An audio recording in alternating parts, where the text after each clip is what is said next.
Hi everyone, thank you so much for joining me today. It's Laura from Meerkat Makes by Elle, and I'm sharing a project for graphics today using the Mixed Media Journal. This is the 6x6 journal from Grafix, and we'll go through that in a little moment.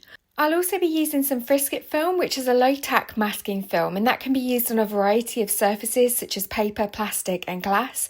And I'll be using the double tack mounting film, which is a double-sided adhesive, and that allows you to turn anything into a sticker. So it's great for sticking down ephemera, and that can be used on paper, fabric, wood, metal, plastic and glass. So it really is really versatile. So I'm going to get my journal put together first of all, and this is how it comes in the packaging. It is a disc bound system, so it comes with the discs ready to go. You just need to pop your pages in, and you get 6 different surfaces, so 2 of each type. So you get 12 pages in total, and it's a really great way to start with graphics products, to try out the different surfaces and the options that are available, and to just have fun and get creative playing with your supplies. So for my journal page today, I'm going to be working on the matte Dura-lar, and as you can see, it is translucent, so you can see through it. But the great thing about this is that it's heat resistant, it's acid free, archival, it won't tear, it doesn't absorb moisture, and it doesn't discolour with age. So it's really versatile and great for mixed media. So first I'm going to create some stencils using the Frisket film. I'm going to be using some nesting dies. So I am going to cut the sheet in half so that it fits through my Sizzix die cutting machine. Now these sheets are 9 by 12 inches, so there's plenty of material and you get 6 sheets in a pack. I've got my nesting circle dies and I've just popped those to one side on a magnet for now, just so that I don't lose any of them, and I'm just using my trimmer to cut the sheets down.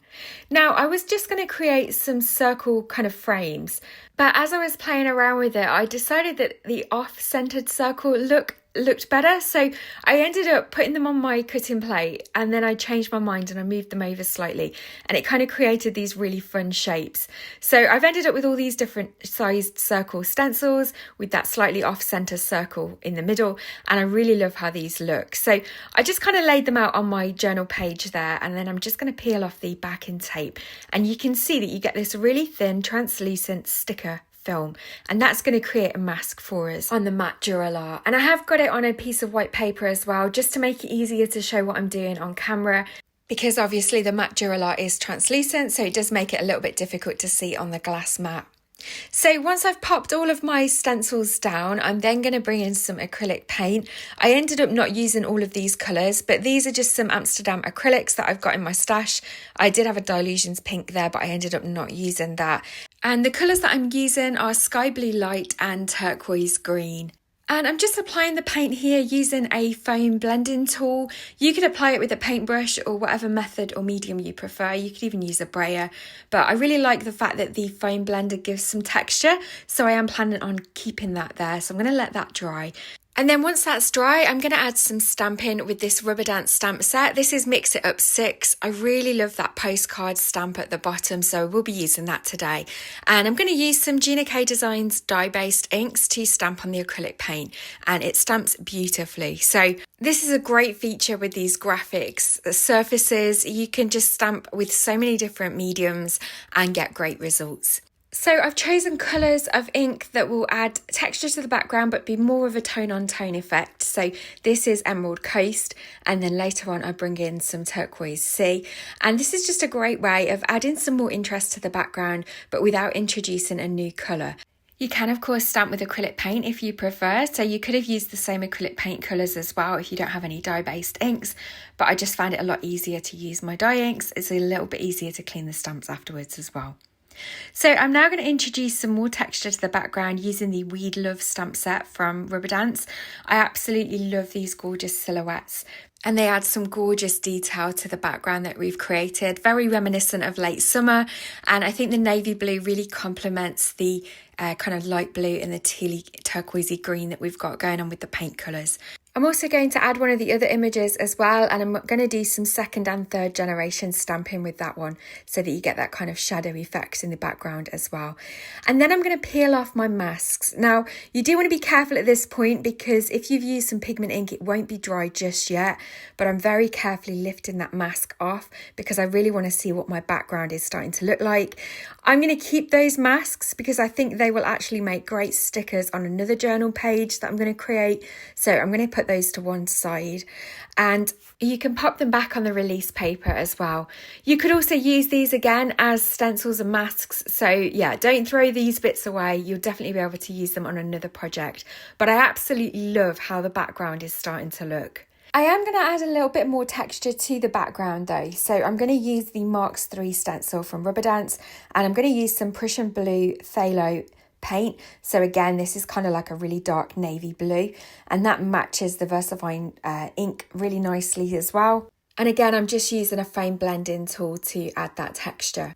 Now I've got a stamped and coloured image from the Textured Birds stamp set, which I'm going to use as my focal image, but I'm going to mount some double tack to the back of it. So I'm just using my long bladed scissors here just to trim the double tack to size, and then once I've mounted it to the back of that, I can then fussy cut my image out, and then once that's fussy cut out, I'll have a sticker. So this is just a great way of attaching your ephemera or your focal images without needing to use liquid glue.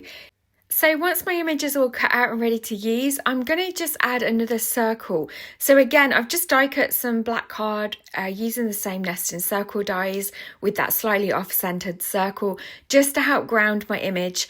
I wasn't sure about using the solid circle behind the bird, but I do decide that the actual open circle looks a lot better and it matches the design of the background really well. But I also want to add some stamping behind that circle as well, just to add some more interest to help ground the image. So I'm going to use that Frisket film from earlier because the circle is the right size, and then I'm going to stamp that postcard image using some black Versafine clear ink. Peel off that Frisket film, and then I've just got that extra text in the background in black. So that's just kind of helping the design be a bit more cohesive with the element of black popping in as well here. For the sentiment, I'm going to stamp the words "Find Your Song."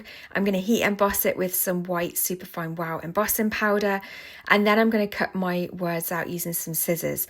I do decide that before I finish cutting the words apart, I'm going to add some more of that double tack to the back of it, just so that it's a lot easier to stick my sentiment down. So again, I'm just added some of that double tack to the back, and then I'm using my long bladed scissors to trim the words to separate them so that they're ready to be stuck down on my project. I do just want to add some more black stamping in the background, again, just to make it more cohesive and to add a bit more contrast. So I'm just going to stamp a few of these hearts, again, from the Textured Birds 2 stamp set from Rubber Dance. And I'm also going to add some more of those number stamps from the Mix It Up 6 stamp set. And then I do decide to bring in a postmark from the Mix It Up 5 stamp set.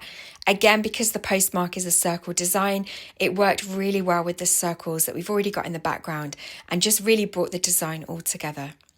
Once I'd done all my stamping and I was happy with it, I'm then going to stick down all the rest of the elements to my page. So I'm using some liquid glue on the back of that circle, and then I'm going to peel off the backing tape of the double tack from the sentiments and also the bird, and I can just stick those down straight away. The same with the bird, I can just peel off the backing tape and then stick that down. I did decide that I didn't want the tail overhanging the page. I want it to fit nicely inside the journal, so that's what I've done there. And then that is the finished journal page today. So I really hope that you've enjoyed this project. Don't forget to check out the Grafix website at www.grafixarts.com, where you can find lots more inspiration and information about their products. As always, please don't forget to hit the thumbs up button if you've enjoyed this tutorial. Leave me a comment. I'd love to hear what you think of this. If you're not subscribed to the Grafix channel, then please consider doing so, because there's lots of inspiration uploaded regularly, and I'll look forward to seeing you in another video. Take care.